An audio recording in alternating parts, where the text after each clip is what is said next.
അസ്സലാമു അലൈക്കും വറഹ്മത്തുള്ളാഹി വബറകാതുഹു.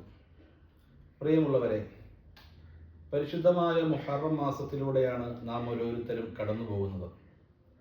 കഴിഞ്ഞ ദിവസങ്ങളിലൊക്കെയും സോഷ്യൽ മീഡിയ പരതുമ്പോൾ വളരെ ട്രെൻഡിങ് ആയിട്ട് തോന്നിയ ഒരു വീഡിയോ ആണ് മുഹറം 1 അന്ന് ബിസ്മില്ലാഹിർ റഹ്മാനിർ റഹീം എന്ന പരിശുദ്ധ ഖുർആനിൻ്റെ ഏറ്റവും പ്രസക്തമായ ആയത്ത് ഹറക്കത്തുകളില്ലാതെ 113 തവണ എഴുതിയാൽ ആ ഒരു വർഷത്തെ മുഴുവൻ പ്രയാസങ്ങളും മാറും എന്നുള്ള ഒരു വീഡിയോ.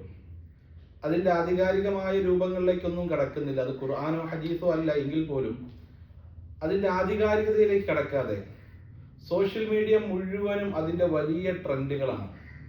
എത്രയോ ആളുകൾ ആ ബിസ്മില്ല ഇങ്ങനെ എഴുതി മുൻ വർഷങ്ങളെക്കാളൊക്കെ ഉപരിയായി ഈ ബിസ്മില്ല ഇങ്ങനെ എഴുതി എത്രയോ വീഡിയോകളാണ് ചെയ്യുന്നത്. അവിടെ ചിന്തിക്കേണ്ടത്, ഈ മനുഷ്യന്മാർക്കൊക്കെയും ഇത്രയും പ്രയാസങ്ങളാണ്. ആ പ്രയാസങ്ങൾ മാറാൻ വേണ്ടി 113 തവണ ഇത് എഴുതിയാൽ അതൊക്കെ മാറുമെന്ന വലിയ വിശ്വാസത്തിൻ്റെ പുറത്ത് അവർ ചെയ്യുകയാണ്.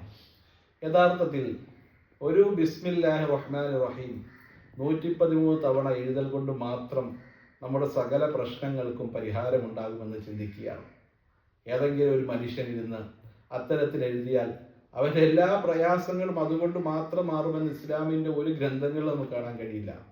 പരിശുദ്ധ റസൂലും പരിശുദ്ധ ഖുർആനും പറഞ്ഞ ഏതേത് പ്രയാസങ്ങൾ മാറാനുള്ള വഴികളിലും കൃത്യമായിട്ട് അത് ചെയ്യുന്നതിനപ്പുറം ഒരു മുഅ്മിനായിട്ട് ഈമാനോടുകൂടി മുസ്ലിമായിട്ട് ജീവിക്കുക എന്ന വളരെ പരമപ്രധാനമായ ഒരു കാര്യമുണ്ട്. അതുകൊണ്ട് ഈ എഴുതുന്ന ആളുകൾ മുഴുവനും ആദ്യം ചിന്തിക്കേണ്ടത്, എൻ്റെ മറ്റെല്ലാ കാര്യങ്ങളും ഞാൻ മുസ്ലിമാണോ എന്നൊരു ചിന്ത കൊണ്ടുവരൽ അത്യന്താപേക്ഷിതമായ കാര്യമാണ്. കുറുക്കു വഴികളും നുറുക്കു വഴികളും അല്ല ഇസ്ലാം എന്ന് പറയുന്നതിനോടൊപ്പം ബിസ്മില്ലാഹിർ റഹ്മാനിർ റഹീം അങ്ങനെ എഴുതുന്നതിൻ്റെ ആധികാരികതയൊന്നും പറയുന്നില്ല എങ്കിൽ പോലും ചിന്തിക്കേണ്ട കാര്യമാണെന്ന് ഓർമ്മപ്പെടുത്തുന്നു. അസ്സലാമു അലൈക്കും വറഹ്മത്തുള്ളാഹി വബറകാതുഹു.